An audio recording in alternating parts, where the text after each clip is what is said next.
Hello, everybody. My name is Erika Klein, and I work at First Bank and Trust in the Learning and Development Department. So 20 years ago, I was a high school senior at Brookings High School and getting prepared for my college at SDSU. Pretty exciting stuff. 5 years later, I graduated with a bachelor's degree in German with minors in business and communication studies and theater. And I had zero idea what I wanted to do after college. And in fact, college life after college, it didn't really look like what I thought it should. I had no idea what I wanted to become. My hopes of becoming a professional soccer player were dashed after I had a career-ending leg break. Well, that coupled with the idea that I just really actually wasn't as good as I thought I was. So a friend of a family invited me to apply for a financial institution working in their call center. So I applied for that, and I have been working for the financial industry for the last 14 years. I never actually left. So the things that I've learned in the last 14 years of having worked in the financial industry and just in a professional world in general are that those soft skills, also known as transferable skills, are way more important than just the stuff that you learn, the knowledge that you have. So I'm going to be talking a little bit about that today, that soft skills are the biggest factor in determining your hireability, your promotability, and also just your success, both personally and professionally. You've probably actually been learning about soft skills for years without even really putting a name to it.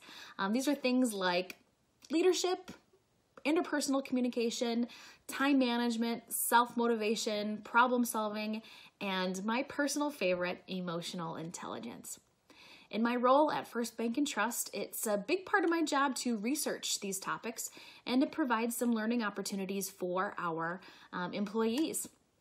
Our leaders believe actually so strongly in employee development that they employ 3 full-time people whose sole job is to facilitate the growth of ourselves and our coworkers, which is pretty cool if you ask me. There aren't many companies who put their money where their mouth is in terms of employee development, so we're really lucky to have that as well.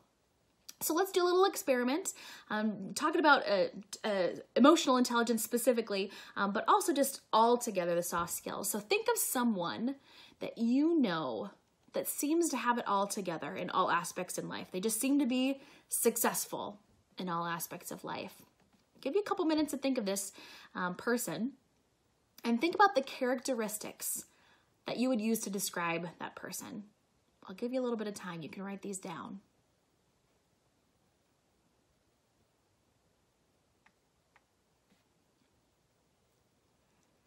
Now, more than likely, your list doesn't say things like a spreadsheet hero or the fastest typer I know, or you probably didn't even get into their insights into the real estate market or how quickly they can recall statistics.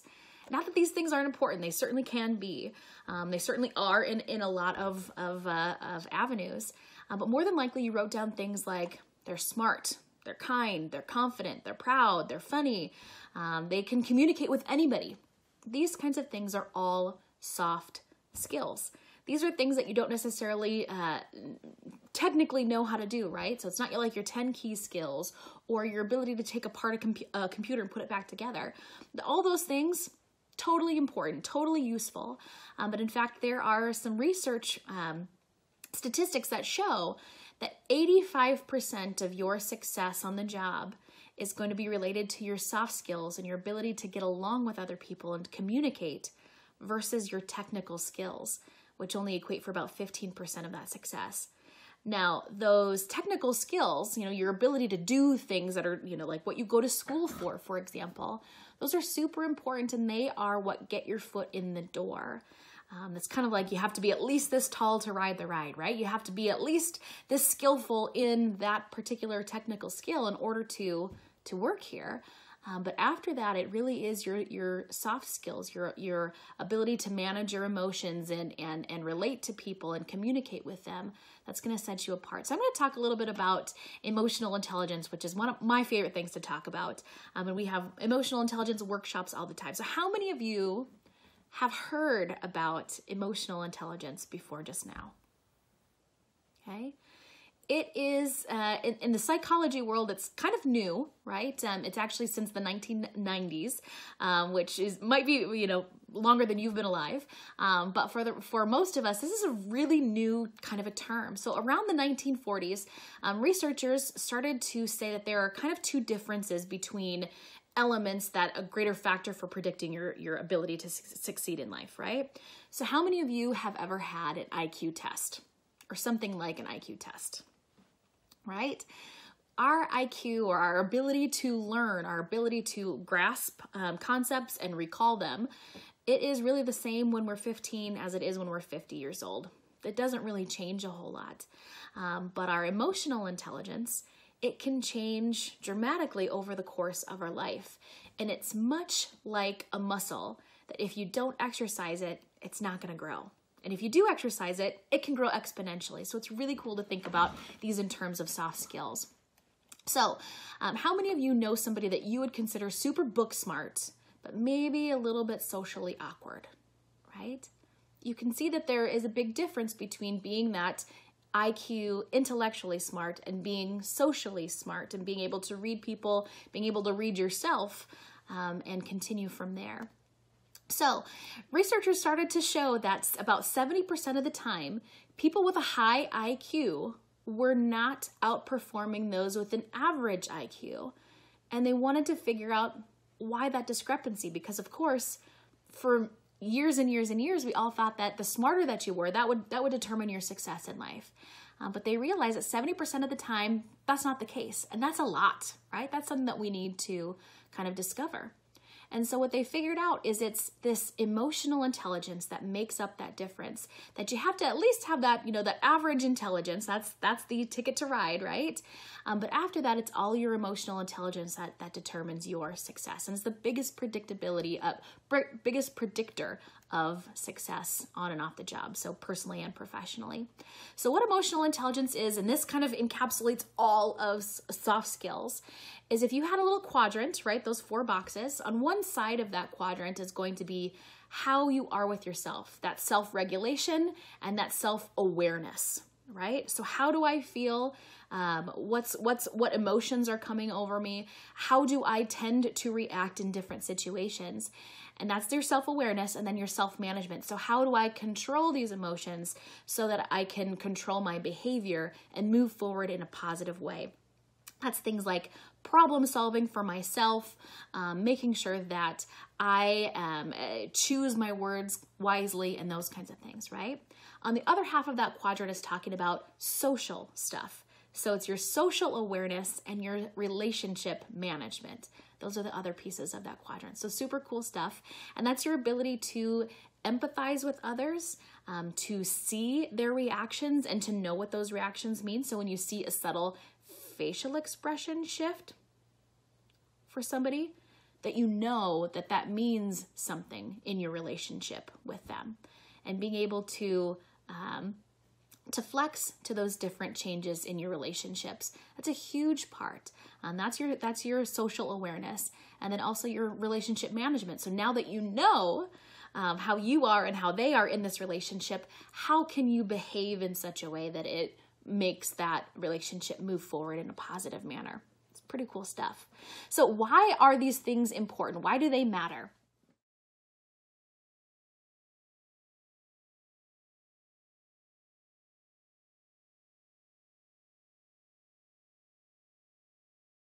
Our ability to get along with people and our ability to interact with them, that really makes a big difference. If you are a person who tends to fly off the handle, if something doesn't go your way, that doesn't really make a great team member. And so we want to make sure that if you have these interpersonal skills, that you can behave effectively and efficiently in a team. And you have to behave effectively and efficiently in a team to move the needle forward. So if we're brainstorming on new products, let's just say at the bank, I can't just be the greatest thinker because I'm like, oh, I've got this idea, I've got this idea, I've got this idea. And I'm just shouting these things out in the meeting. That tends to be my personality style. Shouting things out because I'm so excited. But I forget that there are other people in the room who might also have a great idea. And I don't know if you guys know this or not yet, but there is zero correlation between the best idea and the loudest idea. Zero. Okay? So we need to have this relationship management to say, while I have this confidence to say that I've got some great ideas, I also need to balance that courage with consideration for other people and their ideas, and being able to bring them into the fold and to champion them and their great ideas. And also, sometimes question people and those ideas as well. That really is what makes a great team member. They matter a lot. How we get along with people matters a lot. And some of you might be saying, well, I really don't, care for people. I'm an introvert, and so I don't really like to people all the time. Guess what?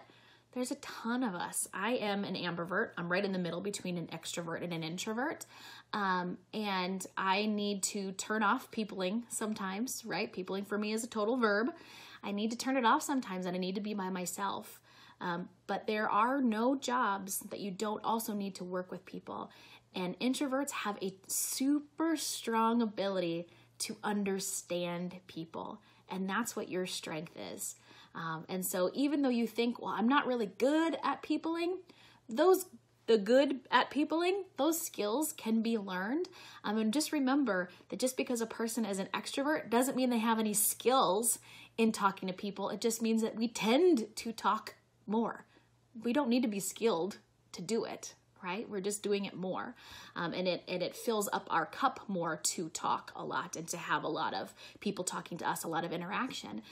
So that doesn't really matter. No matter what your job is, you're always going to have a group of people that you need to talk to, even if you are in a solo position where, let's say, I had a plumber here the other day who is working by himself, but he also has to deal with us as the customer. And so those relationship skills are super important. In fact, you might not ever call that plumber back if he's got terrible bedside skills, right?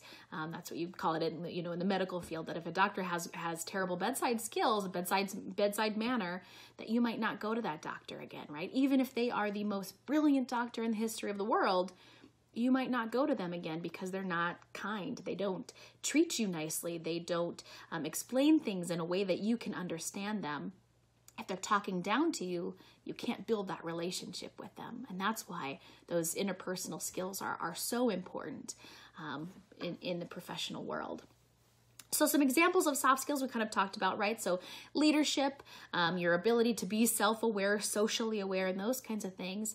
But it's also things like problem solving. So how do we problem solve together in a team atmosphere, or even by myself? One of the things that we like to talk about at First Bank and Trust is we want to be solution finders as opposed to problem finders. Oftentimes, you'll have somebody that comes to you and they say, I've got a problem with this and such and the other thing, whatever that might be. And my first reaction is always, okay, so now that you have found the problem, what are your thoughts on how to solve it? And if that's not something that they've thought about before, that could be an issue, right? And so you don't want to just find the problems. You also want to find these solutions to the problems. And that's a part of our personal and professional growth and our development. So you being, an expert or knowing a bit more in that avenue, what are some ways that you could put your head together with someone else in the same situation and find a solution, as opposed to just presenting the problem and hoping that somebody else will solve it for you? That's a big thing that we see on a regular basis. Also, just your ability to kind of read the room, right? Sort of sense the tone. If you walk into a room where people are kind of hushed and it feels a little tense, you probably don't want to come in the room and break a giant joke and say, oh my gosh, did you guys see what was on Saturday Night Live last night? We need to be able to sense the tone and flex our communication based on that tone.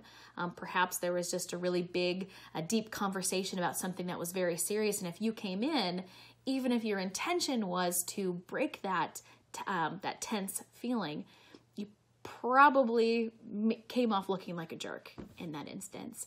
So we want to be able to read the room and those kinds of things. So here's a really cool thing about soft skills, the transferable skills, right? One of the reasons that they're called transferable skills is they are valuable everywhere. Everywhere. So you can have a little sign that says like, have soft skills, will travel, right? They go with you everywhere that you go. And again, it's one of those things that's a muscle. If we don't work on it on a regular basis, it will atrophy and it will go down, it will decrease. And there's also something that you can work on. Some other things that we want to take a look at are your strengths, right? One of my favorite things to talk about too is that your strengths are never going to be weaknesses and your weaknesses are never going to be strengths. I'm not a details person. I have to work on details sometimes. So details are important, and it's important for me to not just go, I don't do details and let it slide. But to realize that I'm never going to be detail oriented. It's never going to be something that I'm good at. So I don't want to waste a ton of time trying to make it a strength. It's just never going to be one, right? It's never going to be a strength of mine to just work quietly in a cubicle all day by myself doing data entry. Never going to be a strength of mine. And in fact, it's going to zap my battery. Okay. So we need to know what those strengths are and also what gives us those strengths. So being aware of really in what situations you shine and you come alive, figure out what it is about those situations that make you come alive.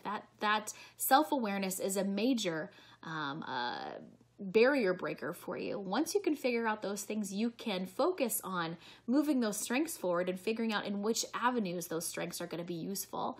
And not necessarily forgetting about the weaknesses, but not focusing on those weaknesses, because guaranteed somebody else on your team is going to have a strength where you have a weakness and you can really balance it out. I hope you found some of this information useful that can help you propel yourself forward as you start to enter the professional world. Thanks for having me.